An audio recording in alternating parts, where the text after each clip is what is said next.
Muchas gracias, doctora Fabiane. Agradezco en nombre de la Sociedad Chilena de Enfermedades Respiratorias la invitación a este tutorial dedicado hoy a las enfermedades respiratorias y procedo a presentar a quienes participarán como docentes en este tutorial interactivo. Primero estará la doctora Andrea Bustamante, con un caso de asma de difícil manejo. La doctora Bustamante es la jefa del programa de posgrado de enfermedades respiratorias del adulto de la Pontificia Universidad Católica de Chile. Además, ella es profesora clínica asistente en dicha universidad.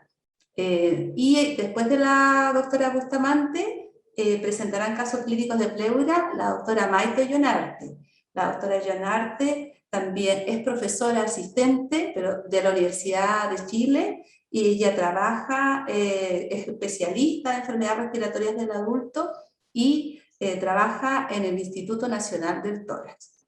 Así que primero entonces los dejo con la doctora Bustamante y luego vendrá la presentación interactiva de la doctora Llonarte, y tengo que decir que al final tendremos un espacio para preguntas.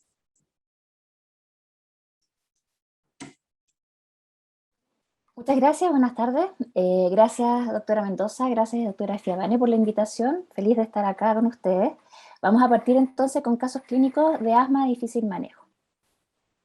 Y me parece que no lo tengo puesto como presentación, ¿cierto? Y no sé por qué no puedo ponerlo como presentación. ¿Ustedes lo están viendo completo? Yo lo veo como que se ve en modalidad no de presentación, porque se ven las diapositivas al lado, pero igual se ve súper claro, pero no tan grande. Pero se ve clarísimo. Es diferente a cuando hice la prueba porque no me lo autorizó de la misma manera. No, pero se ve claro, se ve muy bien. Déjame tratar de nuevo. Que recién hicimos la prueba y funcionaba perfecto, y ahora queda como vista previa. A ver si acá lo hago, perdón, la tecnología. No la puedo.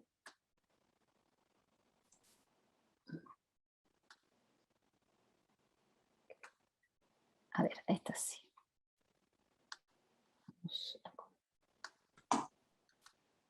Esto sí. Ahí sí, ya, perdón por lo...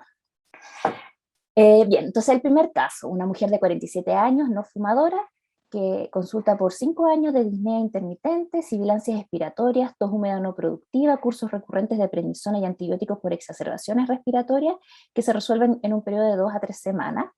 Actualmente tiene disnea de pequeños esfuerzos asociado a presión torácica que alivia parcialmente con salbutamol. Tiene además congestión nasal constante sin descarga anterior ni posterior, pero con obstrucción marcada y pérdida del olfato. Se le diagnosticó asma hace 2 años y está en tratamiento con budesonida formoterol en dosis altas, además montelukast, desloratadina, pero no mejora clínicamente. ¿Será esta paciente un asma grave? Antes de entrar a eso, vamos a pasar unos conceptos bien rápido para que estemos todos hablando de lo mismo, porque tiende a haber confusión en algunas de estas definiciones, porque mucho tiempo se usaban como sinónimos. Y ya hace harto tiempo que el asma, más que una enfermedad, se está enfrentando más bien como un síntoma probablemente de diferentes enfermedades. Y el ejemplo previo, lo que nos enseñaron a nosotros en pregrado, es que el asma era una enfermedad alérgica TH2-céntrica con IgE alta y eosinofílica, pero actualmente se sabe que solamente el 50% de los adultos asmáticos tienen mecanismos TH2 involucrados. No son los únicos, hay más familias de células T comprometidas. Esto además es plástico, puede cambiar entre uno y otro, y sabemos que hay asmáticos que no tienen nada de evidencia de compromiso TH2. Entonces, cuando nos hacemos el diagnóstico de asma, por una parte tenemos la sospecha clínica, tenemos que pesquisar comorbilidades que vamos a tener que tratar, hacer el diagnóstico diferencial, ir a confirmar la hiperactividad bronquial si corresponde, hacer la constancia GES para que el paciente tenga acceso a tratamiento e iniciar un tratamiento.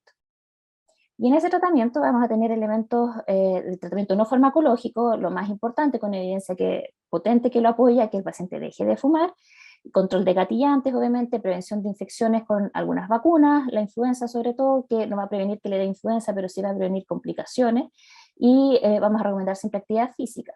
Y educar al paciente en lo que respecta a su enfermedad, en el uso de los inhaladores, educar a la paciente si se embaraza, la importancia de que no suspenda su terapia, qué hacer cuando tiene alguna exacerbación. Entonces, este es un cuadro resumen interesante de la guía GINA de cómo enfrentar el tratamiento inicial del paciente, además de tener un diagnóstico que está confirmado y controlar los síntomas y los factores de riesgo que se pueden modificar, las comorbilidades, chequear que la técnica inhalatoria va a ser correcta, o si es la primera vez que le estoy dejando inhaladores, enseñarles cómo se usan, y obviamente considerando las preferencias del paciente. Entonces, cuando tenemos un paciente que tiene menos de 2 veces al mes síntomas, lo que hubo en los cambios en la guía GINA desde el 2019, la recomendación ya no es manejar a estos pacientes solo con salbutamol, sino que estos pacientes que tienen muy pocos síntomas, manejarlos con la combinación de budesonida-formoterol en caso de necesidad, que sería el escalón 1 de la GINA. Para el sistema público, y eso también está en la guía GINA, que no tiene acceso a esta combinación budesonida-formoterol, se pudiera considerar usar salbutamol, y cada vez que use el salbutamol, una inhalación de corticoide inhalado como por ejemplo budesonida. Entonces, la idea es que se rescate con salbutamol, pero siempre usa un corticoide inhalado asociado a ese rescate. Si el paciente tiene 2 o más veces síntomas al mes, considerar el tratamiento con un corticoide inhalado en forma continua, en dosis baja, o el mismo tratamiento que estábamos mencionando en el escalón 1. Luego, si el paciente tiene síntomas la mayoría de los días, con despertares más de una vez a la semana, la sugerencia es usar corticoide inhalado asociado a beta-agonistas de acción larga. Y si es que los síntomas son casi diarios, con despertares más de una vez a la semana, con baja función pulmonar, vamos a estar partiendo un tratamiento con corticoide inhalado en dosis intermedia, asociado a beta-agonistas de acción larga, y si el paciente viene muy exacerbado, probablemente vamos a dejarle corticoides orales para tratar esa crisis al inicio. Entonces, así como en el cuadro resumen de la guía GINA, ustedes como médicos generales, médicos internistas, tienen que manejar muy bien en el paso 1 a 4, donde tenemos el paciente con pocos síntomas y a síntomas moderados. Ya cuando el paciente, estamos considerando que el paciente que no se controla con dosis corticoides, con dosis intermedias de corticoides asociados a beta-agonistas de acción larga, que lo llegamos a dosis altas, o incluso estamos agregando un segundo controlador como el tiotropio o antileucotrieno, ya debería ser considerado la derivación al broncopulmonar. Pero hay muchas cosas antes de eso que ustedes deberían profundizar. Para eso quiero recordarles este cuadro, si no lo conocen. Es interesante de saber que del globo, del total de los asmáticos, alrededor de un cuarto solamente son pacientes que están en el escalón 4 o 5 de tratamiento GINA, y de esos, un cuarto de nuevo están bien controlados en su escalón, y solamente 3/4 no están bien controlados, y acá tenemos 2 grupos de pacientes, en realidad, las esferas que son más rojitas, que son los verdaderos asmáticos severos, que a pesar de estar usando bien su tratamiento, no están controlados, pero están estos otros esferas de color más bien salmón, que son pacientes que no están controlados, pero que o no usan su inhalador, o no lo usan bien, o tienen una comorbilidad que no está siendo controlada. Entonces, verdaderamente los pacientes que deberían ser derivados al broncopulmonar son un 4% del total de los asmáticos, que son los asmáticos severos. Y los otros, hay muchas cosas que ustedes como internistas o médicos generales pueden hacer antes de derivarlo. Entonces, volviendo a nuestro caso, ¿cierto? Esta paciente que está muy sintomática, que está en tratamiento con un corticoide en dosis alta, asociado a beta-agonistas de acción larga, con montelukast, o sea, con antileucotrieno, con antihistamínico, y no mejora después del inicio del tratamiento. En el análisis remoto, esta paciente es hipertensa, tiene prediabetes, hipotiroidismo, un trastorno depresivo, es obesa, y es alergia al polvo, pero esto no está documentado. Tiene alergia al polvo, pero no está documentado. En el examen tiene un IMC de 38, los signos vitales son normales, y del resto no hay nada más que destaque. Entonces, vamos a la primera pregunta. ¿Les parece que esto es un asma grave? Y ahora pueden contestar. Vamos a dar unos minutitos. No, unos minutitos es mucho. Vamos a dar un rato. No sé cuánto tiempo están dando, doctora Fiavane. 10 segunditos más o menos, doctora. Ok, entonces... Carlos le muestra la respuesta. ¿Ya? Yo creo que ya podemos mostrarla. Y tenemos, está dividido, sí, al 31% le pareció que esto es un asma grave, al 35% no, y un tercio dice que falta información. O sea, estamos un tercio. Y sí, En realidad falta información en lo que yo le estoy entregando en este caso clínico para poder decir si es un asma grave o no. Entonces, la siguiente pregunta. ¿Qué elementos están pendientes de evaluar dentro de la historia del examen físico? Y me salí de la presentación, parece, ¿no? Ahí. Antecedentes propios y familiares de asma, historia de exposiciones inhalatorias domiciliarias y ocupacionales, adherencia a tratamiento y técnica inhalatoria, síntomas sugerentes de trastorno respiratorio del sueño, síntomas sugerentes de reflujo, todas las anteriores. Conteste.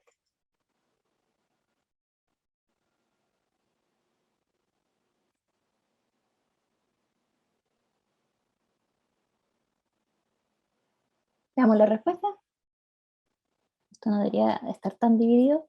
El 91% de la audiencia responde que todas las anteriores. Y sí, en realidad habría que explorar todos estos elementos para poder tener una claridad si la paciente es un asma de difícil manejo, es un asma grave. Es muy importante porque la mayor parte, o más bien como la información que tenemos que recoger es de la anamnesis que vamos a hacer como en segunda instancia, no la anamnesis que hacemos habitualmente, sino que ya tenemos en mente una paciente asmática que no está controlada, entonces me va a tener que empezar a preguntar qué exposiciones tiene distintas en la casa, tiene una mascota nueva, empezó a fumar, se cambió de casa, se cambió de ciudad. Todos esos elementos van a influir sobre su diferente patrón a exposición a alergenos, más todas las otras patologías y todas las otras comorbilidades que sabemos que se asocian. Entonces, mucho más incluso que lo que puse yo acá en la diapositiva. Con esta paciente se optimizó la técnica inhalatoria, se agregaron lavados nasales y corticoides nasales, porque tenía, recuerden, síntomas de obstrucción nasal. El control al mes y medio tenía una discreta mejoría de los síntomas respiratorios, pero seguía con disnea episódica asociada a sibilancia y con congestión nasal marcada. En los exámenes destacaba una espirometría con un BEF1 un 66% del predicho, un CBF de 68% del predicho, con una relación BEF1-CBF de 88%, sin cambios después de administrar broncodilatador. O sea, esto es más bien una espirometría restrictiva, ¿cierto? Con una radiografía de tórax que era normal y un hemograma normal con eosinófilos de un 2%, o sea, 150 células totales. ¿Cómo deberíamos seguir con esta paciente? Evaluar la morfología pulmonar con un TAC de tórax, solicitar PCR, tuberculosis y cultivo de Koch, ya que tiene tos productiva por más de 2 semanas, solicitar el test de provocación bronquial con metacolina, solicitar evaluación respiratoria del sueño con polisomno o poligrafía respiratoria, solicitar el TAC de cavidades paranasales y evaluación por otorrino, o ahora hay que derivar la broncopulmonar.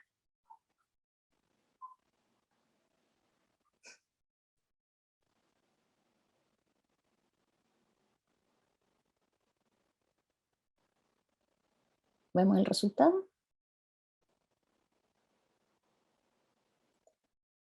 Ok, alrededor de un 34% contestaron evaluar un TAC, un 15% va a pedir PCR, TBC y cultivo de Koch, un 27% la metacolina, un 2% solicitar polisomno o poligrafía, TAC de cavidades paranasales y evaluación por otorrino un 2%, y un 20% lo deriva a bronco.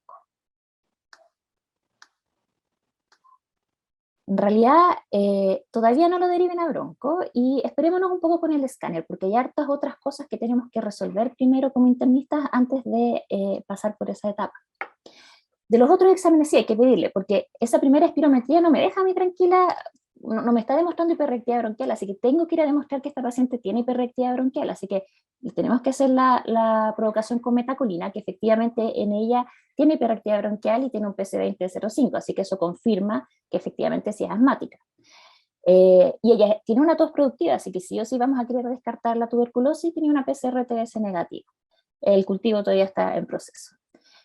De todas formas, tiene mucha sintomatología nasal y yo incluso como bronco, o ustedes como internistas, ya le habían dejado el antihistamínico, le dejaron los corticoides nasales, eventualmente los lavados, y aún así estaba con mucha sintomatología. Sí es importante en estos pacientes que tengan su evaluación por otorrino, porque quizás hay que hacer algo quirúrgico, o sea, remover esos pólipos. Las cirugías que se hacen ahora son muchas más agresivas de las que se hacían antes. Es verdad que si el paciente no hace nada más después de la cirugía, se pueden reproducir los pólipos nasales, pero por lo mismo, o sea, a veces es tanta la cantidad de pólipos que los mismos pólipos son generadores de interleuquinas y de inflamación, entonces eso va a hacer que nuestra asma nunca esté bien controlada. En relación, además, a lo que tenía en la historia, tenía efectivamente un SAOS grave, y eso también dificulta el control del asma, con indicación de CPAP. Y en los exámenes complementarios, que si bien no era como para partir por esa parte, sobre todo en el sistema público, que no tenemos tantos recursos, pero sí a esta paciente se le hizo un TAC que mostraba encruzamiento de paredes bronquiales con tapones mucosos bilaterales y zonas de atrapamiento aéreo, que es compatible con un asma no bien controlada. Además teníamos eosinófilos en esputo inducido, que es un examen que todavía no hemos podido, o sea, en muy poquitos lugares acá en Chile lo tenemos disponible, pero sí nos ayuda a orientarnos un poco del tipo de inflamación que hay en esta paciente, y si tiene inflamación eosinofílica en su esputo. Entonces, ¿qué mecanismos fisiopatológicos son responsables de la falta de control en esta asmática grave? Eosinofilia sistémica no controlada, eosinofilia local, o rinosinusitis bronquial no controlada, hiperrectea bronquial no controlada, o restricción pulmonar secundaria a obesidad.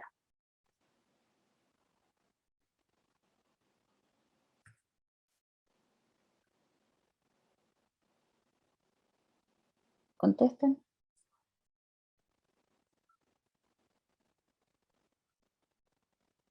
¿Ponemos la respuesta?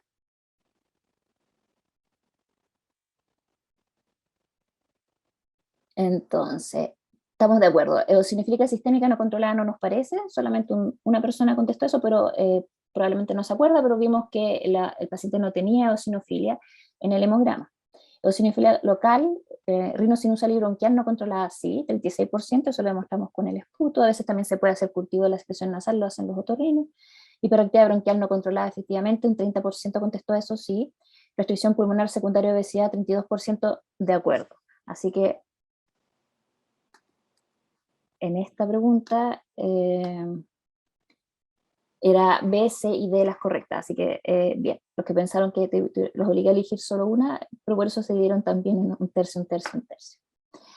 Entonces, ¿cómo seguimos con el tratamiento con esta paciente? La derivamos para que se haga la cirugía de pólipos, le agregamos tiotropio, agregamos, que es un LAMA, beta-agonista de acción larga, que sería en el escalón ya 4 a 5, agregamos esteroides inhalatorios adicionales a lo que está recibiendo con con el budesonida formoterol, le agregamos budesonida aparte para llegar a 1600 microgramos diarios, o ya derivamos para el tratamiento integral de obesidad. Contestamos esa, no apareció el cuadrito de las preguntas. Ahí sí.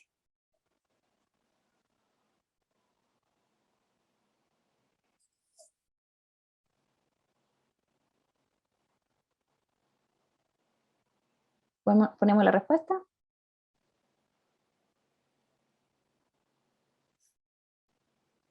Un 19% contestó derivar la cirugía de pólipos, un 21% le agrega tiotropio, un 23% corticoides inhalados adicionales, y un 37% lo deriva para tratamiento de la obesidad. Todas, y esta también, la hice tramposa, enójense nomás. Todas las anteriores, antes de derivar a broncopulmonar. Todo esto otro tenemos que hacer como un checklist mental de las patologías que vamos encontrando como comorbilidad de nuestro paciente, que sea controlada, o todavía ustedes como internistas o médicos generales todavía se pueden manejar en el escalón 4, que es agregar el tiotropio y evaluar después de un mes. Eso es este caso. Ahora, por el tema del tiempo, no sé, doctora Fiavane, porque igual le sacamos un poquito con el video al principio y no partimos a la hora exacta. ¿Veo el otro caso o nos pasamos a pleura con la doctora? ¿Cuánto dura su otro caso, doctora? Es más cortito. Dele nomás. Ya. Último caso. Mujer de 48 años, también no fumadora. Son de la vida real, después me di cuenta que eran como bien parecidas en edad. Asma diagnosticada a los 2 años, seguimiento hasta los 15 años, hospitalizada a los 21 años por una crisis, nunca ventilada ni hospitalizada en UPC. Desde 2014 se le inició en el consultorio Brexotide, o sea, fluticasona con salmeterol, 2 inhalaciones cada 2 en dosis altas, salbutamol en caso de necesidad, los 2 con aerocámara, y tenía más síntomas obstructivos y de rinitis desde el 2017. Preguntándole la anamnesis ya más dirigida, de lo que destacaba, que ella fumaba 4 cigarrillos a la semana desde los 20 años, había parado el 2016, pero ahora desde el 2017 estaba teniendo deslices, y además desde el 2018, donde estaba también más sintomática, había adquirido un gato de mascota.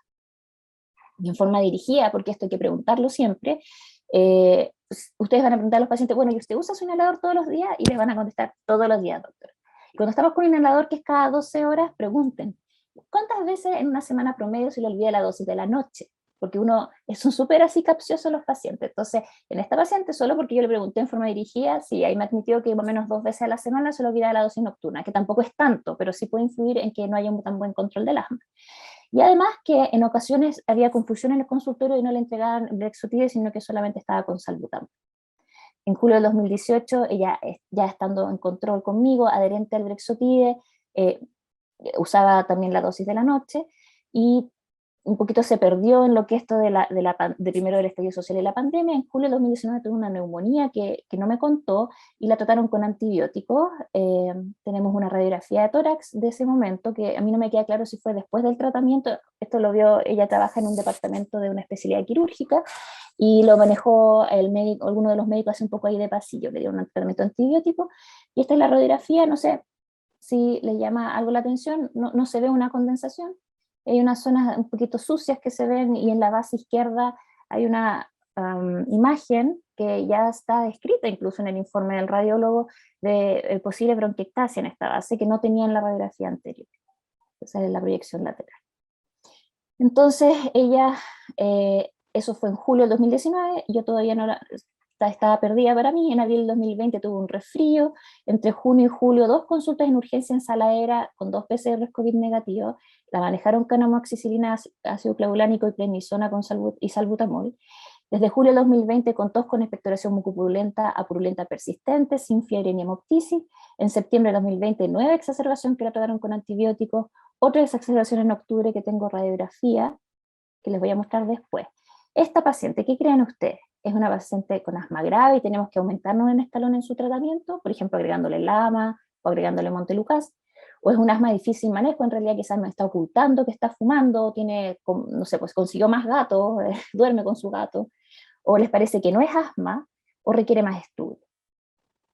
Conteste. Hay que ponerla, eso.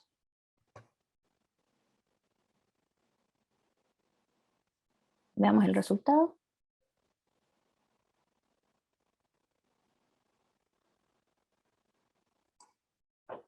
Un 4% asma grave aumentaría el tratamiento, un 18% asma difícil manejo, la paciente quizás está haciendo algo, fumando por ejemplo.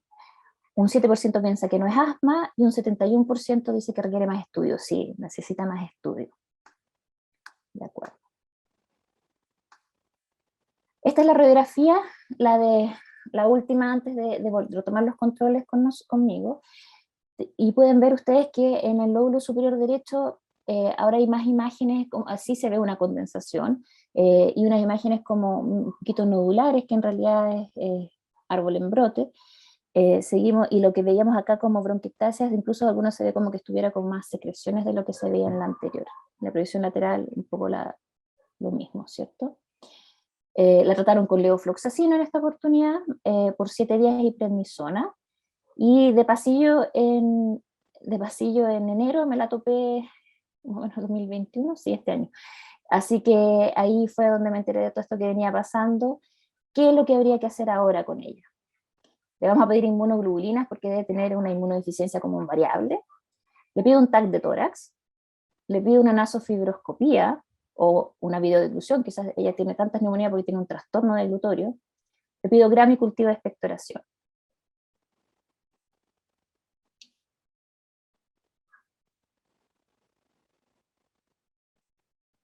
Veamos los resultados.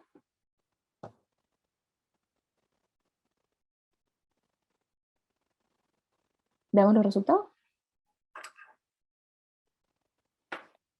57% TAC de tórax. Venía hace 3 radiografías atrás, porque no se las puse todas, venía el radiólogo que informaba la radiografía pidiendo que se complementara con un TAC de tórax, de acuerdo. Un 33% gramo y cultivo de expectoración, y no se los puse acá, pero sí, vaciloscopía, PCR de tuberculosis y cultivo de Koch también, ¿cierto? Porque viene varios meses con una tos productiva, tiene bronquiectasias, tiene como árbol en brote, entonces sí, TAC de tórax y por lo menos gramo y cultivo de expectoración, sobre todo si sabemos que tiene bronquiectasias, podría tener una pseudomonas, y por eso la señora no sale adelante, y tampoco estábamos haciendo un tratamiento tan apropiado para pseudomonas. Entonces, TAC de tórax, gramo y cultivo, no se los marqué, pero sí, también está válido pedir. Ok, Entonces, cuando la vi en enero usando su Brexotides, muy ordenada, se sentía pésimo, saturaba bien, y tenía sibilancias expiratorias bilaterales, estertores a derecha y crepitaciones aisladas en el lóbulo superior derecho. En el escáner, como ya lo veíamos un poco en la radiografía, se ven bronquiectasias, algunas de ellas inundadas en secreciones, imagen de árbol en brote en varios lóbulos distintos, y les tomé acá la radiografía más representativa. Miren acá cómo está el árbol en brote en el lóbulo inferior derecho. Entonces, el radiólogo, ya teníamos la sospecha, ¿cierto? Tiene bronquiectasias pulmonares bilaterales de predominio en el lóbulo superior derecho, asociadas a extensas impactaciones mucosas bronquiales con morfología en dedo de guante. Hallazgo que como primera posibilidad se encuentran determinados por, no se los puse ahí, pero lo vamos a ver después, foco de condensación nodular y múltiples nódulos pulmonares centrocinares en todos los lóbulos pulmonares compatibles con bronquiolitis celular. ¿Qué hacemos ahora? ¿Qué examen le pedimos? Un prick test para alergenos intradomiciliario, hemograma y VHS, PCR, TBC y cultivo de Koch, cultivo de expectoración o la IgE total.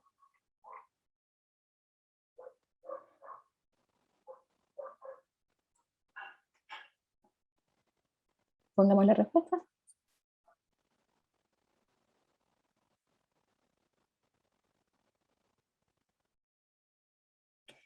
Bien. Ok. Un 2% pone el prick test para alergenos intradomiciliario, un hemograma un 3%, PCR, tuberculosis y cultivo de Koch un 60%, muy bien, sí, cultivo de expectoración un 27%, IgE total un 8%. ¿Qué estamos sospechando con esta paciente? Y por eso, en esta paciente que lo puso ahí el radiólogo, pone las imágenes con bronquiectasias en dedo de guante, algunas con las secreciones que inundan, son muy típicos de aspergilosis broncopulmonar alérgica, que es una patología que se asocia a pacientes con asma o con fibrosis quística, que va a producir un cuadro de un asma no bien controlada, y la manera de explorar ese diagnóstico, el primer examen que uno debe tomar para saber si continuar, porque los otros son mucho más caros, es un prick test para alergenos intradomiciliarios que incluya aspergillus, y si ese prick test está positivo, significa que la paciente tiene exposición a aspergillus, o sea, pero si está negativo, descarta el apta. Entonces no necesitan hacer otros exámenes en búsqueda de la aspergilosis broncopulmonar alérgica con un prick test negativo. Así que es lo primero que uno hace. Entonces en ella sí, para ya la sospecha, el radiólogo nos viene diciendo esto puede ser un APA, prick test para alergenos intradomiciliarios, y por la flema y la producción que lleva como un año con el cuento, la tuberculosis o una pseudomonas queremos ir a descartar. Si el prick test resultó positivo, le pedimos después la IgE total, que era 23.896, el valor normal varía de laboratorio a laboratorio, el nuestro es hasta 87 unidades internacionales. La IgE específica de aspergillus estaba positivo muy alto, 62.5, con glóbulos blancos 10.600, 31,5% de eosinófilos, que le daba 3.339 eosinófilos totales, una VHS 17, y la espirometría nos mostraba una oclusión moderada que no tenía cambios post-broncodilatador. Y ya vamos terminando. En resumen, ¿qué cosa es importante tener en mente en los pacientes que ustedes tienen asmáticos no controlados?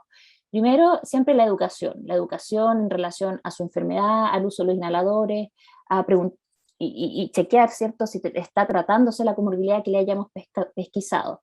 Evaluar el control del asma en cada control que tengan ustedes físicamente con el paciente por historia, o después cuando podamos usar el PEF de nuevo para ver efectivamente cuál es su flujo.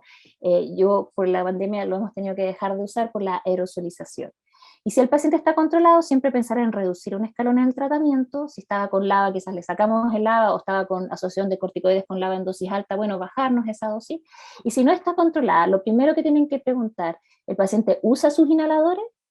Y tienen que ir a chequear la técnica inhalatoria. No les puedo decir todas las cosas que uno ve, pacientes que están con inhaladores de dosis media que no le sacan la tapa antes de meterla en la aerocámara, el no uso de aerocámara, cuando son polvo seco o algún otro sistema, hay muchos errores que cometen los pacientes. Entonces ustedes, como si están indicando ese tratamiento, tienen que chequear el paciente cómo lo hace. A veces nos ayuda, y hay varios videos tutorial en YouTube que uno puede incluso darle al paciente para que él lo revise en su casa después. No tenemos tanto tiempo, ¿cierto?, para poder enseñarles, pero sí, cuando uno parte un tratamiento debería enseñar. Entonces, usa su inhalador, lo usa bien, siempre revisar la técnica inhalatoria, controlar la comorbilidad que yo haya pesquisado, o sea, le encontré que tiene rinitis alérgica, se la estamos tratando, si tiene poliposis sinusal, rinosinusitis crónica, la está tratando, reflujo faringolaríngeo, son comorbilidades muy frecuentes en nuestros pacientes asmáticos. Y si no está controlada, aumentar un escalón hasta llegar al escalón 4, o derivar si yo ya estoy en ese escalón 4 y el paciente todavía no lo logró controlar. Siempre vamos a derivar el asma grave. El asma en embarazada debería ser evaluada por broncopulmonar, pero en nuestro sistema de salud es difícil, pero por lo menos ustedes deberían verlas en forma mensual, sobre todo si ha tenido algún resultado obstétrico malo. El asma ocupacional, derivarlo a su sistema ocupacional, a la mutual o al hospital del trabajador, al que le corresponde. Eso. Gracias. Bueno, muchas gracias, doctora Bustamante, y siguiendo con el programa de este tutorial, ahora entonces corresponde a la doctora Maite Llonarte, que nos presente los casos interactivos de patología pleural. Doctora Llonarte. Hola, muchas gracias por la invitación. Yo quería compartir con ustedes algunos casos de pacientes que se han presentado en el hospital con derrame pleural, cuyo estudio diagnóstico ha sido en algunas ocasiones complejo o desafiante. Este es el primer caso, es una paciente que tiene 89 años, ella tiene antecedentes de hipotiroidismo, depresión, tiene antecedentes de haber tenido una tuberculosis en la infancia, no tiene historias quirúrgicas, no fuma, no bebe alcohol y utiliza Nexium, Eutirox, Clonazepam, y es una señora que es autovalente a sus 89 años. Ella estuvo hospitalizada en una clínica privada en julio del año 2016 a raíz de un cuadro de disnea que fue rápidamente progresiva, que se instaló en 2 semanas, asociado a dolor torácico, tos seca, y al interrogatorio dirigido ella refería una baja de peso de prácticamente 10 kilos en los últimos 3 a 4 meses. Y también al interrogatorio dirigido refería que había sudoración nocturna. En esta clínica se hizo una radiografía de tórax que mostró que tenía un derrame izquierdo masivo, un escáner de tórax que también mostró este derrame pleural izquierdo masivo, tanto que en esta clínica se le hizo una punción diagnóstica y terapéutica, se le drenaron 1500 cc de líquido, en que solamente nosotros pudimos obtener que era un exudado linfocitario con un ADA muy elevado de 250 unidades.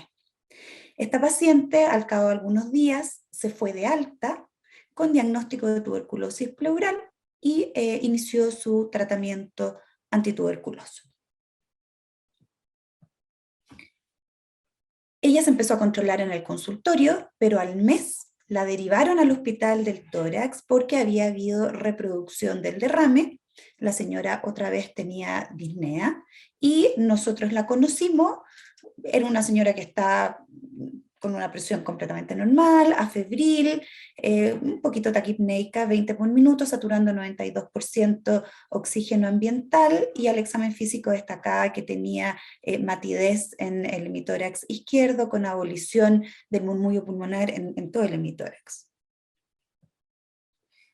Dentro de los exámenes de laboratorio destacaba que tenía una anemia leve, normocítica normocrómica, una VHS elevada, 59, básicamente eso, la PCR un poquito alta, una albúmina un poquito baja, pero nada muy preocupante en ese momento, la verdad.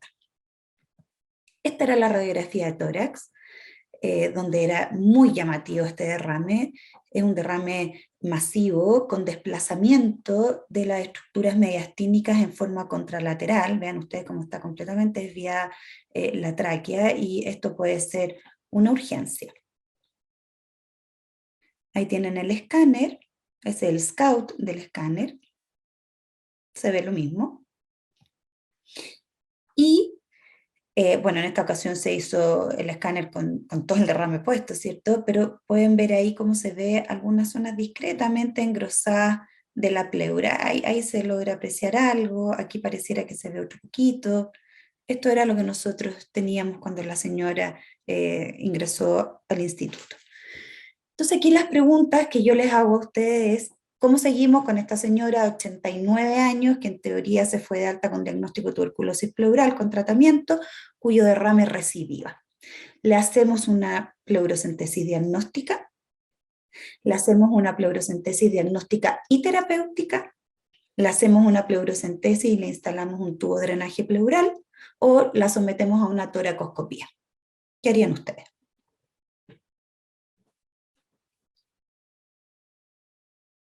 Tienen unos segunditos para pensar la respuesta. Aquí la verdad es que no hay una respuesta única, pueden haber varias opciones y vamos a ir comentando las posibilidades.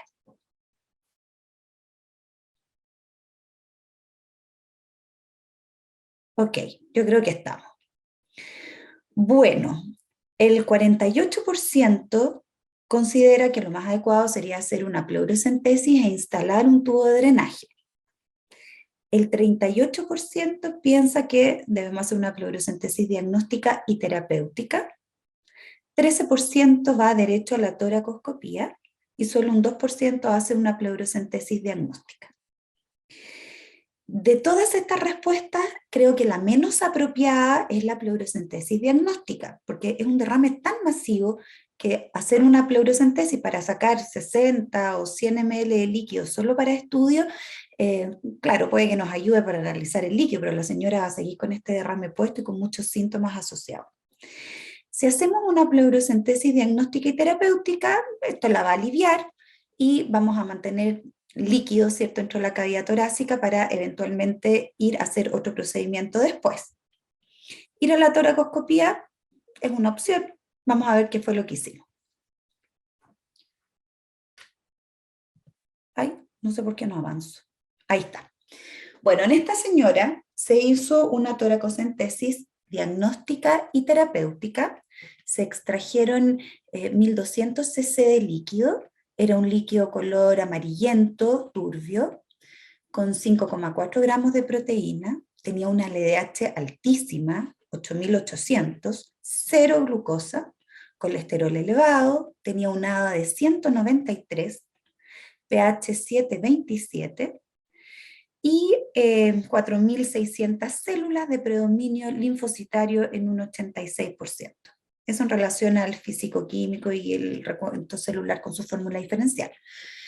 Como nosotros tenemos la costumbre en el Hospital del Tórax, y creo que es una buena costumbre, de pedir todo el estudio en forma inicial, también se hizo estudio microbiológico. La baciloscopía inicialmente en el líquido fue negativa, la tinción de Gram no mostró gérmenes, cultivo corriente que estuvo al cabo de muy poquitos días negativo. El cultivo de Koch lo vamos a dejar pendiente porque siempre nos demoramos mucho en tener el resultado. Y la citología simplemente mostró algunos elementos redondos con aspecto necrótico. Eso era lo que tenía. En suma, lo que había era un exudado linfocitario con ADA elevado y citológico negativo. Creo que esta es una muy buena manera de informar los líquidos pleurales, porque nos ordena mentalmente de qué estamos hablando. ¿Ya? Es exudado, transudado, el predominio celular, si es linfocitario polimorfo, cómo está el A, ¿cierto?, en nuestro país donde hay TB, y cómo está la citología buscando la etiología neoplásica de los pacientes. Entonces, exudado linfocitario alto y citología negativa. ¿Cuál es la hipótesis diagnóstica de ustedes? ¿Esto sigue siendo una tuberculosis pleural? ¿Les parece que a lo mejor esto pudiera ser un linfoma? ¿A lo mejor hay una mesenquimopatía aquí de base? ¿O esto es un empiema crónico? ¿Qué les parece?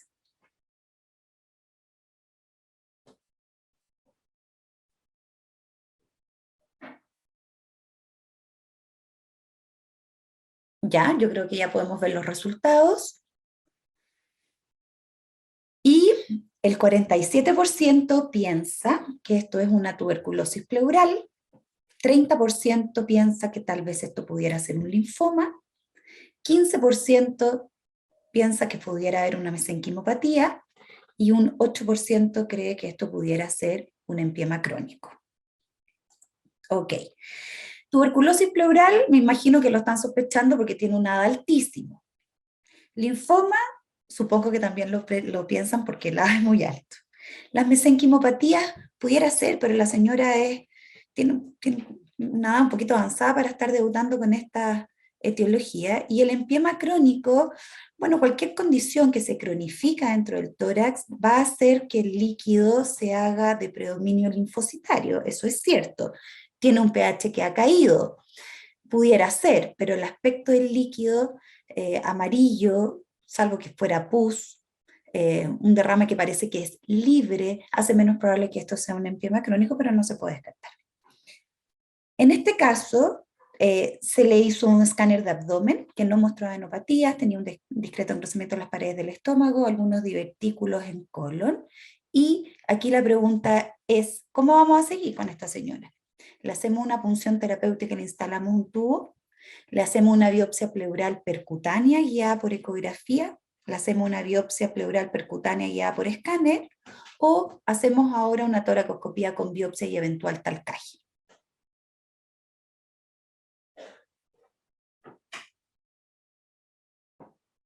Considerando la hipótesis diagnóstica que estamos planteando, ¿cierto? Ok, veamos las respuestas. El 40%, no, 40 no. El 63% quiere hacer una toracoscopía con biopsia y eventual talcaje. 28% quiere hacer una biopsia pleural percutánea guiada por eco. El 8% una biopsia guiada por TAC. Y el 3% le quiere poner un tubo. Bueno, en este caso, como sabemos que la paciente tiene un pequeño engrosamiento pleural y tiene un derrame que es muy importante, y ya sabemos que es un exudado linfocitario con A bajo, alto y citología negativa, yo pienso que lo más adecuado es efectivamente ir a hacer una biopsia de la pleura. El hacerla a través de una toracoscopía nos permite, por una parte, drenar todo el derrame y a la vez hacer eventualmente una pleurodesis si se confirma la etiología maligna del derrame. Así que me parece que es la mejor opción. Si hacemos la biopsia guiada por ecografía, podríamos hacer el diagnóstico de lo que está pasando en la membrana pleural, ¿cierto? Pero no vamos a poder drenar todo el derrame y menos hacer una pleurodesis en el mismo momento. Veamos qué hicimos. Fue una toracoscopía médica en este caso, a sus 89 años, y lo que se vio, una pleura parietal costal muy inflamatoria, tenía algunas adherencias y depósitos de fibrina, tanto en la pleura costal como en la pleura diafragmática, y se hizo una biopsia rápida que mostró tejido necrótico, inflamatorio inespecífico, y no se reconoció tumor maligno ni granulomas.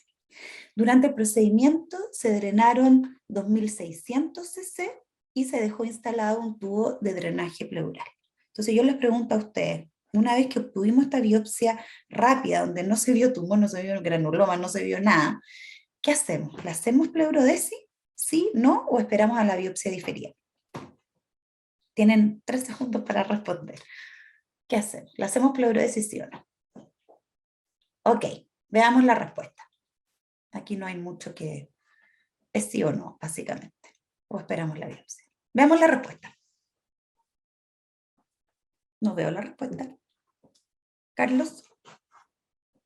Doctora, un 47% dijo que sí, un 9%... Aquí lo veo. Ahora lo veo. 47% le hizo pleurodesis. 44% decidió esperar. Y un 9% dijo que no le hace. Ok. Lo que hicimos en este caso fue dejar a la señora con el tubo puesto y esperamos el resultado de la biopsia diferida. Y, oh sorpresa, mostró que esto podía ser un mieloma o un linfoma. Y en ese momento le hicimos pleurodesis por tubo. Quiero que sepan que antiguamente se decía que la mejor manera de hacer pleurodesis era a través de la videotoracoscopía o la toracoscopía mediante el pudrach, que era como insuflar el talco una vez que teníamos la cavidad torácica seca sin líquido, ¿cierto? Que eso andaba mejor que hacer la pleurodesis después instilando el talco en suero. Pero hoy en día se sabe que el rendimiento es bastante similar, da lo mismo si es por Slarry o por pudrach, de modo que en este caso lo hicimos después por Slarry. Pusimos talco a través del tubo y la señora anduvo bastante bien. La biopsia definitiva mostró que era un linfoma de células grandes tipo B y se fue de alta en estas condiciones, el derrame no recidivó, La derivamos a hematología, no les puedo decir exactamente qué fue lo que hicieron con ella, pero sí les puedo decir que la paciente falleció un año entero después de este procedimiento y al menos no tuvo más derrame. El siguiente caso es un poquito para ver cómo hacemos el algoritmo diagnóstico. Este es un paciente que tenía 57 años cuando lo conocimos, sin antecedentes mórbidos, no fumador, no usaba medicamentos, un hombre que trabajaba como administrativo en una empresa y que consultó por una historia bastante aguda de solo 3 semanas de evolución, caracterizado por dolor torácico tipo puntada de costado, asociado a sudoración nocturna. Este paciente no había bajado de peso y al examen físico destacaba matidez y disminución del murmullo pulmonar en la base del hemitórax derecho. Este paciente había sido visto en el extrasistema y fue derivado al hospital del tórax con una radiografía que es esta. Cuando vimos esta radiografía, bueno, alguno por ahí dijo, ah, tiene una curva de Damasó, pero la verdad es que es una curva bien rara porque es un poco demasiado marcada esta curva de Damasó. Más bien pareciera ser que tiene derrame porque tiene velado el ángulo costodiafragmático, pero también pudiera ser que tenga engrosamiento de la pleura, ¿cierto? Porque uno esperaría una curva de Damasó un poquito más suave, no tan pronunciada. Entonces yo les pregunto, ¿qué hacemos con este paciente? ¿Le hacemos una pleurocentesis diagnóstica y terapéutica guiada con ecografía? ¿Le hacemos una pleurocentesis diagnóstica terapéutica y a la vez una biopsia percutánea todo al tiro guiada con imágenes?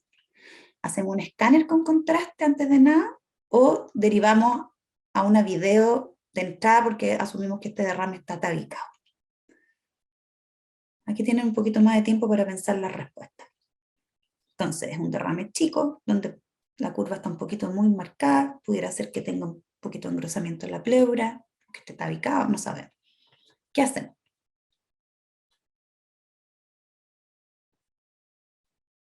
En un hombre joven, sin antecedentes de nada, con un cuadro agudo, 3 semanas, dolor torácico y sudoración nocturna. Ok, veamos la respuesta. Bueno, la mayoría le pidió un escáner de entrada, que yo creo que es la mejor respuesta. 13% le hizo una pleurocentesis diagnóstica, terapéutica y biopsia en el mismo momento. Y el 11% le hizo una pleurocentesis diagnóstica guiada con ecografía. Bueno, creo que nadie lo mandó a video, de entrada. Eso también está bien. Creo que contestaron súper bien. Este era un paciente que cuando lo vimos venía en forma ambulatoria. Él venía con su radiografía derivada, así. Vengo porque en la consulta la doctora me encontró con este derramito y me dijo que venga. Y en ese momento que lo atendimos teníamos la posibilidad de hacer una pleurocentesis, podíamos hacerlo todo. Y como andaba ambulatorio y el escáner a nosotros nos cuesta conseguirlo porque necesitamos como un mes para poder tramitarlo, le hicimos una ecografía que mostró que tenía la pleura engrosada y que estaba tabicado. Entonces dijimos, bueno, ¿qué hacemos? Le podemos hacer un escáner, efectivamente, pero nos vamos a demorar. Podemos pincharlo y sacarle todo, que era obvio que había que hacerlo, pero como tenía la pleura engrosada, dijimos, ¿qué podría ser? Esto podría ser, no quiero decirles lo que podría ser, pero decidimos hacer todo al mismo tiempo. Le hicimos una pleurocentesis diagnóstica, terapéutica, y le hicimos una biopsia percutánea guiada con ecografía. Lo hicimos todo junto. Yo sé que aquí nos estamos saltando los pasos como clásicos establecidos por las guías de la BTS del año 2010, que hasta ahora son las únicas guías que ponen como un flujograma. Primero hago una pleurocentesis, después vaya a las imágenes, después vaya a la biopsia, después vaya a los procedimientos más invasivos como video. Yo sé que hay un algoritmo que nos saltamos, pero también en los últimos años se ha estado postulando por la gente de cada pleura en el mundo que hay que pensar cada paciente en forma individual. Si tenemos pleuras engrosadas, si sospechamos que puede haber tumores, si sospechamos una etiología infecciosa, podemos enfrentar al paciente en forma más agresiva y saltarnos algunos pasos o superponerlos todos juntos para tratar de avanzar en el estudio diagnóstico. Y eso fue lo que hicimos en este paciente. Hicimos estudio diagnóstico y biopsia al mismo tiempo. Bueno, a este paciente le extrajimos 400 cc de líquido, que era un líquido de color rojizo turbio, con 5,5 gramos de proteínas, una LDH alta, 700, con un ADA alto de 60, pH conservado, ¿cierto? Y muy poquitas células, pero de predominio linfocitario. Y oh sorpresa, en el estudio microbiológico, porque como ya les conté, pedimos todo la primera vez, porque no podemos estar pinchando a cada rato a los pacientes, hay que hacer todo de una, nos apareció una PCR positiva para tuberculosis.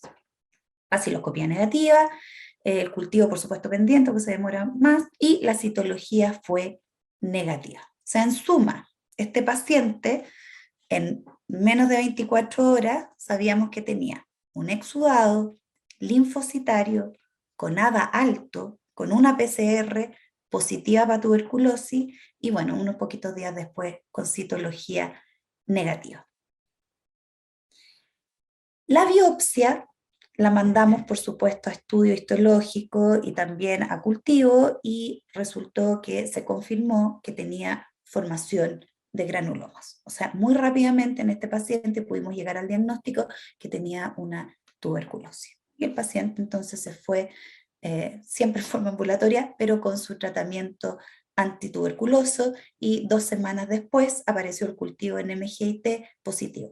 Recuerden que los líquidos pleurales ustedes deben sembrarlos en medios líquidos, ¿ya? No en Lowenstein-Jensen, porque el rendimiento del cultivo en MGIT ya es positivo cuando hay una tuberculosis desde los 15 días, y el rendimiento es el doble y en la mitad de tiempo versus los cultivos en Lowenstein-Jensen, ¿ya? Y así es como estaba probablemente al mes, ya no recuerdo exactamente cuánto tiempo después fue esto, pero muy poco tiempo después, post procedimiento. Este paciente evolucionó muy bien, lo seguimos mucho tiempo después y está en perfectas condiciones. Y el último caso, creo que todavía tengo tiempo, sí, de más. Este es un paciente que nos derivaron del norte, un paciente de 78 años, él era un ex carabinero, técnico en explosivos, y que actualmente se desempeñaba como comerciante en Vallenar, vendiendo abarrotes. Su única patología era que tenía una hiperplasia prostática benigna, no era fumador, nada del otro mundo en realidad, el caballero en muy buenas condiciones, vivía solo.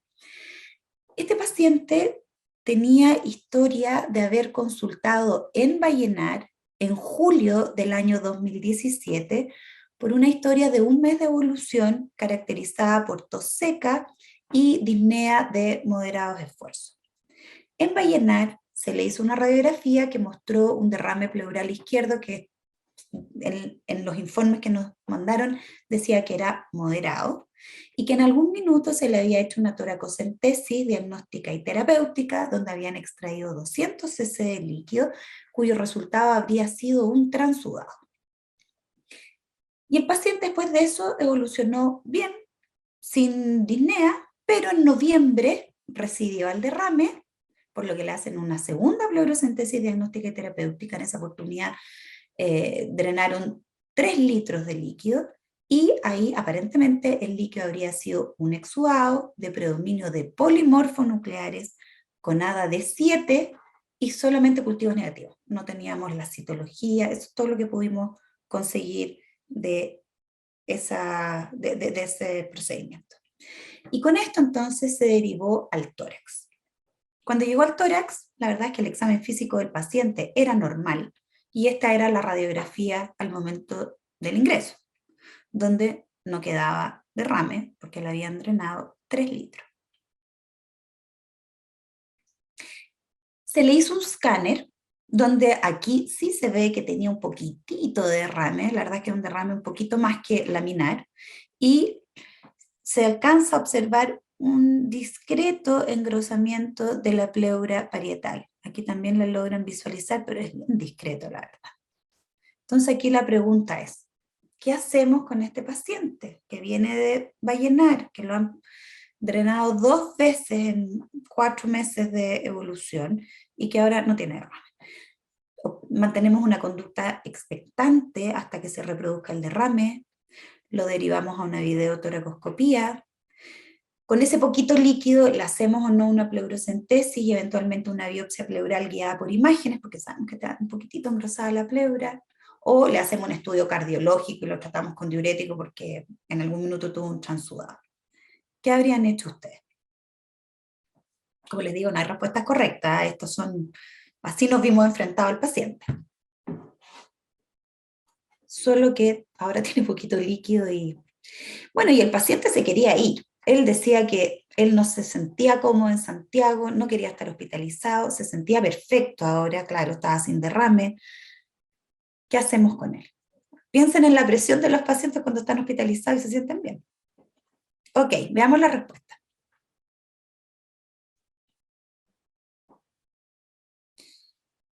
Ya, el 43% lo deriva a una videotoracoscopía. 41% decide hacer una pleurocentesis y una biopsia pleural guiada por imágenes. 10% le hace un estudio cardiológico y decide tratar con diuréticos, y un 7% decide tomar una conducta expectante hasta que se reproduzca el derrame. Bueno, la verdad es que se pueden hacer varias cosas juntas.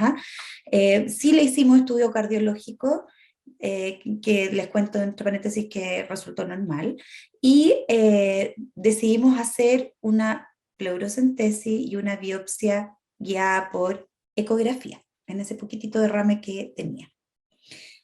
Y lo que se obtuvo con esta biopsia pleural fueron fragmentos de músculo torácico con escasa pleura, y en esa escasa pleura no había neoplasia ni granulomas, y lo encontrado era no diagnóstico. El líquido tenía una citología que fue negativa, o sea, no habían células neoplásicas dando vuelta ahí, y el bloque celular mostró 2 grupos celulares con atipia sospechoso de neoplasia. Se le hizo inmunohistoquímica a esas 2 celulitas y calretinina positiva con algunas células mesoteliales con atipia indeterminada. Bueno, este paciente se quiso ir, así que lo dejamos irse a Vallenar. Siendo honesto, esto pasó ya en enero, entonces el paciente dijo, no fue en enero, esto fue en noviembre, y le dijimos, bueno, vuelva a fin de año después de la fiesta, y volvió 2 meses después con esta radiografía donde se había reproducido el derrame. Aquí le hicimos una nueva pleurocentesis que demostró que tenía bueno, voy a pasar esto rápido, básicamente tenía un exudado de predominio polimorfonucleares con nada bajo y citología negativa. Y ahora sí les pregunto, bueno, esta ya es la tercera vez, ¿qué hacemos? ¿Le hacemos una punción terapéutica, instalamos el pleuracán, le hacemos otra biopsia pleural guiada por imágenes, ecotac, o lo mandamos a toracoscopía y eventual talcaje? ¿Qué hacemos? Ahora yo creo que la respuesta es más fácil. El paciente ahora estaba dispuesto a quedarse, porque ya en realidad estaba aburrido ya no quería más punciones, de nuevo se estaba sintiendo mal, encontraba que llevábamos como varios meses ya sin lograr llegar a un diagnóstico. Veamos la respuesta.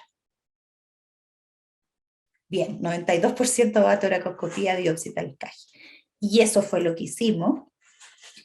Se drenaron 2.500 cc, se le hizo una biopsia rápida que mostró que había un tumor maligno concordante con carcinoma no células pequeñas, y en el mismo procedimiento se le hizo pleurodesis con talco.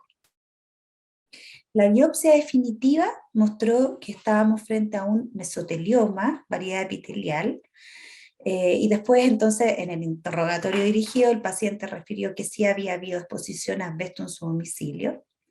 El paciente fue referido a oncología, inició quimioterapia con pemetrexed y cisplatino, pero al 4.º mes el derrame recidivó. Esto fue al 4.º mes después de la primera toracoscopia. Dolor de cabeza para nosotros, ¿qué hacemos? Pleurocentesis terapéutica según la necesidad, hacemos una instalación de un catéter tunelizado, realizamos una pleurodesis por tubo o repetimos la pleurodesis por toracoscopía.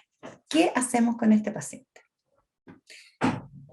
De verdad, este paciente nos generó harto dolor de cabeza, porque iba a llenar, volvía, se hacía la quimio acá. Ok, pleurocentesis según necesidad, catéter tunelizado, pleurodesis por tubo, o repetimos la toracoscopía. Veamos la respuesta. Ya, esto está súper peleado. 35% le hace pleurodesis por tubo, 31% le pone un catéter tunelizado, 24% hace una nueva toracoscopía con pleurodesis y el 10% hace una pleurocentesis terapéutica según necesidad. Insisto, no hay una respuesta correcta. Creo que la menos apropiada en este caso, porque estamos hablando de un mesotelioma pleural, es poner un catéter tunelizado. Recuerden que los mesoteliomas son característicamente los tipos de tumores que suelen sembrar por los trayectos de punción. Entonces, tener un catéter metido ahí pudiera ser una buena puerta para que el tumor siembre, ¿ya? La pleurocentesis terapéutica según necesidad es probablemente la opción que dejamos cuando los pacientes están muy terminales, cuando ya tienen una expectativa de vida probablemente menor a 2 o 3 meses, ahí lo hacemos así, ¿cierto? Drenamos según necesidad. Pero este señor se mantenía en buenas condiciones, así que no era una opción. Las posibilidades eran pleurodesis por tubo o por toracoscopía. Y puede ser cualquiera de las dos, pero nosotros quisimos hacer una toracoscopía pensando en que queríamos drenar todo el derrame y jugárnosla por hacer una buena pleurodesis, ¿no? Y eso fue lo que hicimos. Volvimos a entrar, teníamos una buena cavidad y le hicimos pleurodesis por tubo. En esa oportunidad le drenamos 3.200 cc de líquido y afortunadamente esta vez sí pegó bastante bien y el paciente, continuó con sus quimioterapias y finalmente falleció casi a los 3 años del inicio de todo su cuadro. Tuvo una complicación, tuvo un derrame pericárdico, hubo compromiso también de pericardio por el mesotelioma y finalmente falleció en marzo-abril del año pasado, justo cuando se inició la pandemia. Bueno, esos eran los casos que yo les quería presentar. Muchas gracias. Bueno, muchas gracias, doctora Llonarte, y realmente agradezco a ambas, a la doctora Bustamante y a la doctora Llonarte, por las excelentes presentaciones, muy interesantes casos clínicos en relación a asma de difícil diagnóstico y los casos de pleura.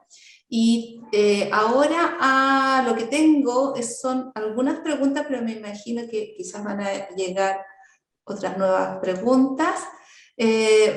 Una felicitación por la excelente presentación a la doctora Bustamante, y otra pregunta es general, en realidad se refiere a cuánto contraste al solicitar TAC de tórax, así dice la pregunta. Sí. Mira, el medio de contraste en el tórax es muy importante cuando uno quiere ver la pleura, o sea, el territorio de la doctora Yanedel, para poder ver si está engrosado o no, y cuando uno está evaluando masas pulmonares. Pero en los otros escenarios no necesitamos contraste. Si quieres evaluar nódulos, fibrosis pulmonar, enfisema, toda la otra patología en realidad es sin contraste. Así que va a depender un poquitito de qué es lo que se quiere evaluar.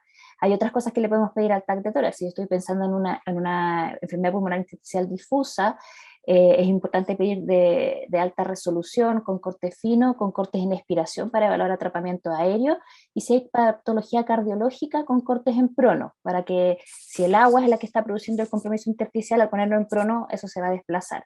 Entonces, eso sería como evaluación de una EPIT, por ejemplo, evaluación si estás evaluando como si el paciente tiene un riesgo de tener cáncer pulmonar porque es muy fumador, por ejemplo, ese tampoco se pide con contraste, sino que yo pediría un TAC de tórax de baja dosis, que es baja dosis de radiación. No está en todos los centros, pero cuando está es importante porque ese paciente, sobre todo si se pesquisa un nódulo, hay que hacerle TAC periódico y seguimiento, y cada TAC aumenta el riesgo de hacer linfomas, por ejemplo. Entonces tampoco queremos una dosis de radiación como en cualquier TAC.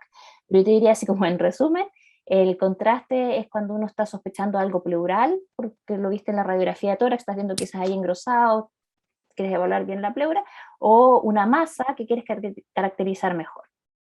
Sí, agregaría que también el contraste es muy importante cuando tenemos adenopatía en el mediastino, porque necesitamos desproyectar los vasos de los ganglios, ¿ya? Ahora, existe una nueva tecnología que consiste en administrar el medio de contraste en forma dual, porque cuando queremos evaluar patología pleural tenemos que administrar contraste en fase venosa, pero cuando sospechamos un tromboembolismo pulmonar, tenemos que poner contraste en fase arterial. Pero a veces el derrame es consecuencia del TEP, entonces podríamos pedir la administración de contraste en forma dual en que se inyecta y se hace una administración más larga, de modo que podemos obtener el contraste en fase arterial y venosa a la vez. Eso es probablemente como lo más novedoso en relación al contraste.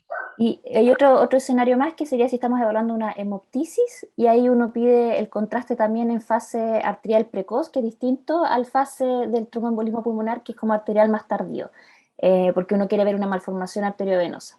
Entonces serían como los escenarios del contraste. Muchas gracias. Que nada que ver con el asma, pero... A propósito del tema de linfoma, bueno, acá están llegando varios comentarios con los casos muy interesantes, magníficas presentaciones, así que bien felicitadas ambas. Y hay una pregunta para la doctora Llonarte. ¿Con qué frecuencia los linfomas se asocian a quilotórax? Ya, antes que responda, recuerden que pueden hacer las preguntas por el chat. ¿Me puedes repetir la pregunta, por favor? Sí, te repito la pregunta. ¿Con qué frecuencia los linfomas se asocian a quilotórax? Bueno, es bonita pregunta. La verdad es que probablemente el 50% de los quilotórax son efectivamente por linfomas, ¿ya? Y probablemente la otra mitad son posquirúrgicos o TED o qué sé yo, pero probablemente la mitad de las veces los quilotórax son por linfomas. Es algo que hay que ir a buscar. Ok. ¿Y cómo dirías tú que es la forma más segura, diagnóstica, de buscar que es un quilotórax y confirmar cuál sería como el patrón característico? O sea, lo característico para es recordarle a los asistentes. El aspecto del líquido pleural en el quilotórax es un líquido más bien lechoso, ¿ya? Blanquecino, amarillento. Yo recuerdo haber estado en pabellón y que se le hizo una vida a un paciente y apareció un líquido un poco amarillento y dijeron, no, esto es un empiema, pero no tenía ninguna tabicación, no tenía nada, y se le hizo determinación de triglicéridos, salió mayor a 110 y se confirmó que era un quilotórax. Entonces, ojo, el aspecto puede ser amarillento o lechoso, claramente, digamos, y probablemente el marcador son los triglicéridos mayor a 110, porque no estamos viendo kilomicrones, y por otra parte es muy de predominio linfocitario, si sobre 90-95% son puros linfocitos. Eso es. Y habitualmente son bastante abundantes. Bueno, también están agradeciendo y felicitando. Y un saludo desde Isla de Pascua. Gracias. Qué bueno que estés conectado. No sé si acá la doctora Fiavene tiene una pregunta, pero yo quería hacer una pregunta a la doctora Bustamante. ¿Sí? Con respecto al feno, si ve un valor en la monitorización, en el diagnóstico o en el seguimiento con feno para el asma. Si realmente le ve un valor en la clínica. Sí, a ver, el feno es un examen que ahora ya está más asequible. Hace tiempo que ya tiene cobertura por las ISAPRE y debe estar costando alrededor de 20.000 pesos. Probablemente no tan asequible para el sistema público, pero antes era mucho más también para el privado. Yo diría que el escenario del feno, si tenemos limitaciones de recursos, sería como en el asma grave para caracterizar mejor el fenotipo del paciente. Si es que el paciente o tú tienes dudas de diagnóstica, o si quieres evaluar bien si vamos a bajarle o subirle los corticoides inhalados, porque un paciente que está en tratamiento con un feno alto significa que todavía hay mucha inflamación eosinofílica, pero en realidad es una manera cara de hacer esa decisión, se puede hacer también solamente con la clínica.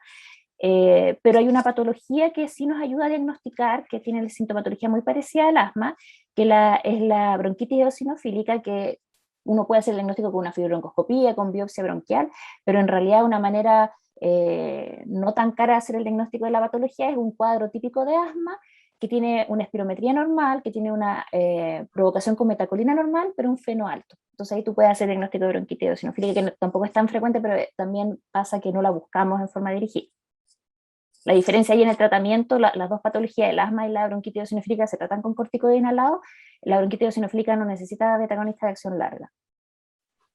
Muchas gracias. Una pregunta para la doctora Jonarte con respecto al patrón característico. Si tenemos un paciente joven de un área donde es prevalente la tuberculosis, que se presenta con un derrame pleural, subagudo, obviamente unilateral, con toda la clínica más característica, y el exudado resulta ser, como dices tú, un exudado, predominio mononuclear, ADA alto. ¿Te quedas ahí con un diagnóstico de pleuritis tuberculosa o tú consideras que hay que avanzar más?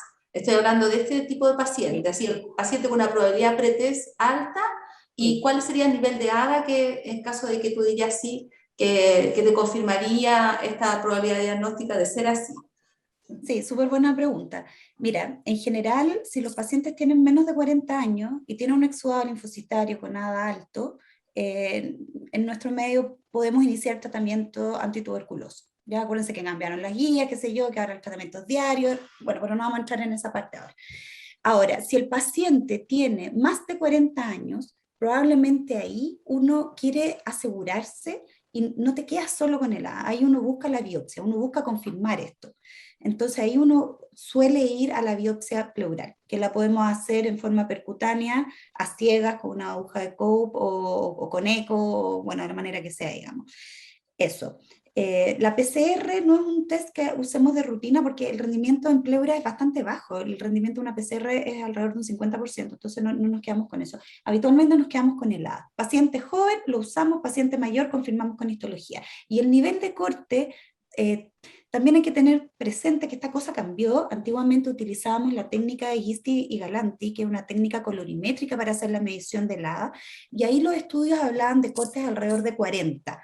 Sobre 40 apoyaba el diagnóstico, pero su verdadera utilidad era el valor predictivo negativo, o sea, una bajo 40 hacía altamente improbable la tuberculosis. Eso cambió. Desde hace más o menos unos 10 años estamos utilizando métodos automatizados, no sé si en alguna parte siguen usando los métodos colorimétricos, creo que no, y ahí el nivel de corte cayó, se estima alrededor de 33, de modo que un valor de corte bajo 33 hace improbable la tuberculosis pleural, pero sobre ese nivel de corte, si bien puede ser TB, también pueden ser otras cosas. ¿Cuáles son esas otras cosas que aumentan el ADA?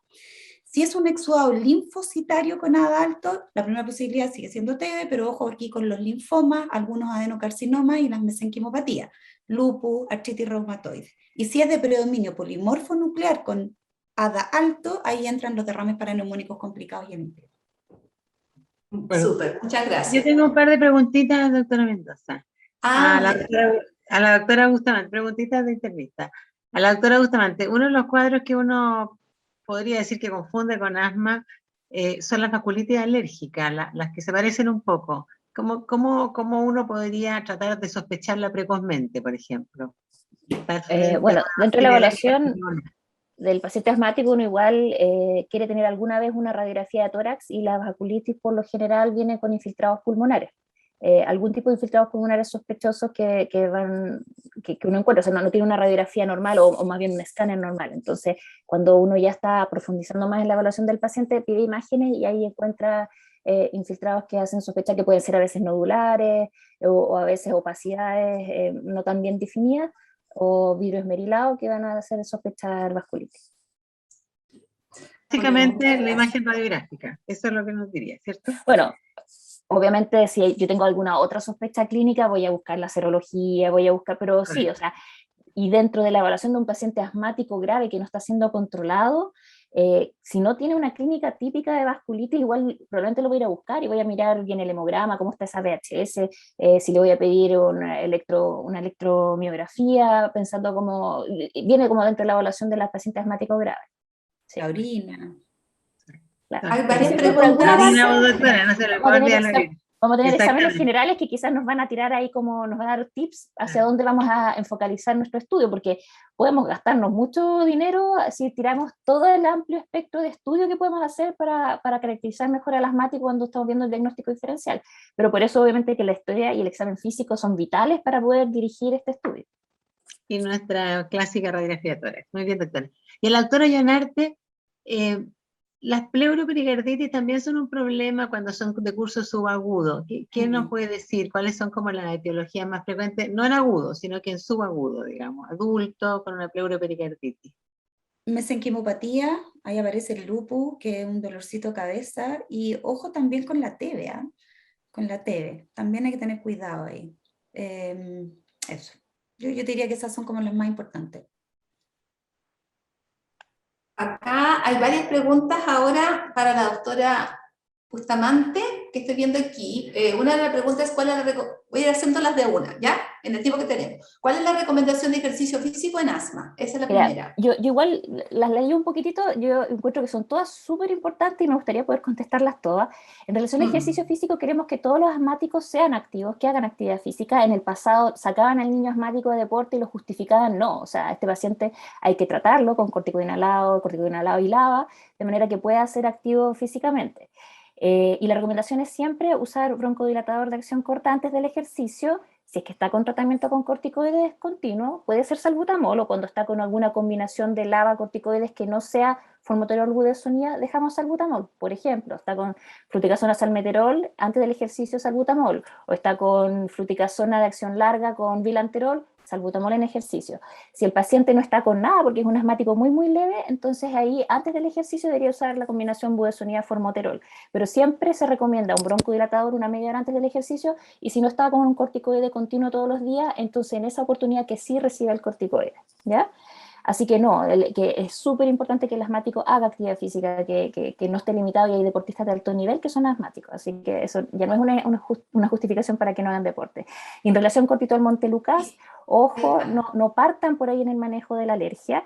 La mayoría de los pacientes se pueden controlar con antihistamínicos y corticoides nasales. Hubo una alerta de la FDA el año pasado contra el Montelukast por el alto riesgo de suicidabilidad y trastornos depresivos, en niños también, trastornos de conducta. Entonces lo dejamos por un grupo muy pequeño de pacientes que no se logra controlar la parte alérgica o que tiene poliposis nasal, la triada de Samter, o sea, esta asma empeorada por aspirina.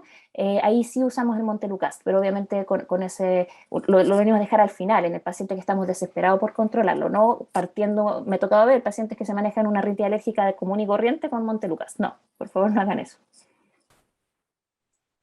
Hay una pregunta sobre, que es bastante larga, quizás la respuesta, que antes del inicio biológico en asma severa, ¿qué exámenes se deben realizar? Así que... Yo diría que ustedes como internistas que sean ordenados y metódicos en lo que tienen que evaluar. Primero, chequear la adherencia, chequear cómo se inhala. Y me dicen pacientes, sí, no, si se inhala, usa su Vanair y lo usa siempre, un corticoide budesonida con formoterol. Y yo en mi consulta chequeo la técnica y se pone la aerocámara y toma por la nariz. Entonces uno dice, la nariz es un filtro, ¿cómo vas a tomar el medicamento por nariz? Queda todo ahí en la nariz atrapado. Entonces siempre chequeen cuál es la técnica, aunque sea con mímica, cuál es la técnica inhalatoria de su paciente.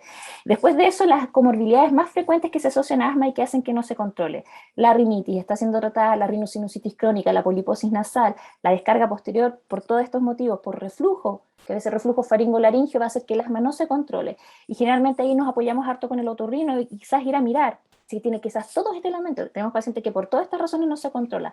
La obesidad, como le decíamos, los trastornos del sueño, el SAOS, el síndrome de hipoventilación asociado a obesidad también hacen que el asma no sea bien controlado.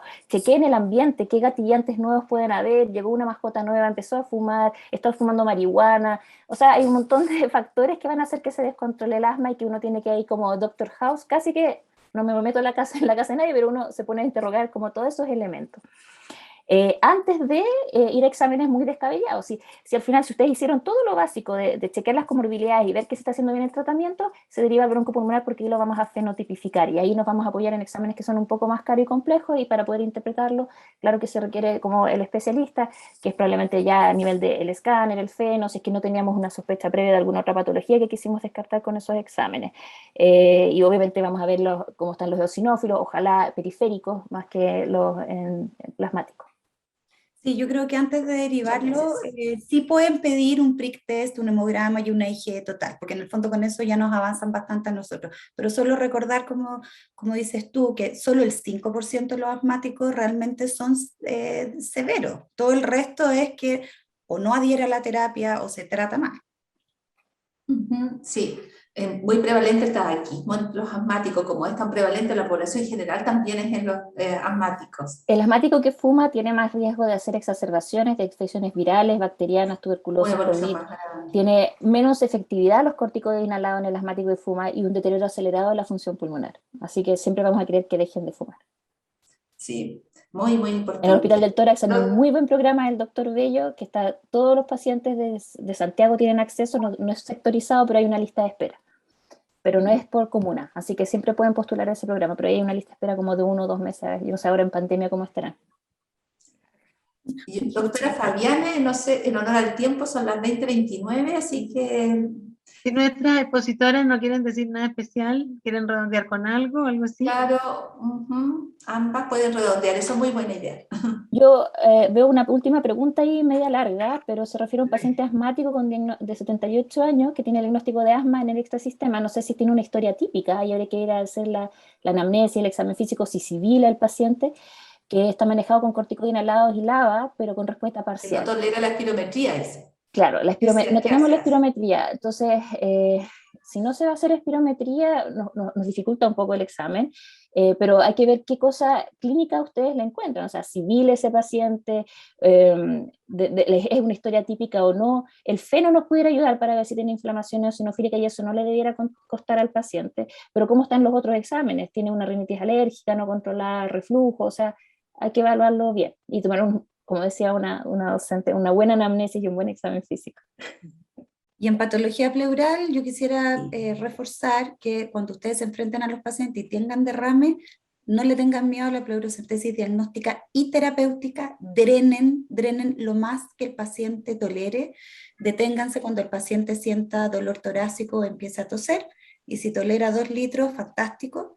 Pidan todo el estudio en forma inicial, completo, que no se les quede en el tintero la citología de toda la primera, piensen bien lo que van a pedir, le piden a la enfermera que lo haga, y cuando drenen, ojalá a caída libre, no con aspiración ni con botellas al vacío. ¿Ya? ¿Puedo agregar una cosa? Con respecto al líquido pleural, cuando llenen los tubos, porque eso lo hace uno, llenen primero el de tapa lila, el que va al recuento celular diferencial, porque si se demoran y lo dejan para el final, puede ser que ya esté medio coagulado en su jeringa, y si ese es el único que tiene un anticoagulante, igual como en el hemograma. Entonces, si ese no lo agitan y no se llena al principio, no van a tener la fórmula diferencial después. Y es súper importante para poder interpretarlo. Y uno muchas veces dice, no, que la muestra está coagulada. Llenen ese primero. Para todos los otros, tienen todo el tiempo del mundo para llenar. Ojo con el pH también, no dejen jamás burbujas de aire y jamás tomen el pH en la jeringa donde haya heparina o lidocaína. La heparina y la lidocaína falsamente van a acidificar la muestra y las burbujas de aire la van a alcalinizar. También tienen 1 hora para transportarlo, siempre con hielo y con tapa. Muy sí, pues bueno. Cosas, uno no se las enseña. O sea, como que... Consejos de la doctora. Yo creo que hemos tenido una súper buena revisión. Una de nuestras grandes conclusiones es que la buena clínica, como siempre, es la que manda, porque podemos saber mucho del asmático si conversamos mucho con él y probablemente avanzamos también mucho con las patologías pleurales. Así que le agradecemos profundamente a la Sociedad de Enfermedades Respiratorias, muchas a gracias, doctoras que se han lucido, por supuesto. Agradecemos al laboratorio Pfizer que nos dio su auspicio y nos vemos prontamente. Muchas gracias. Muchas gracias. Muchas gracias. Muy bien.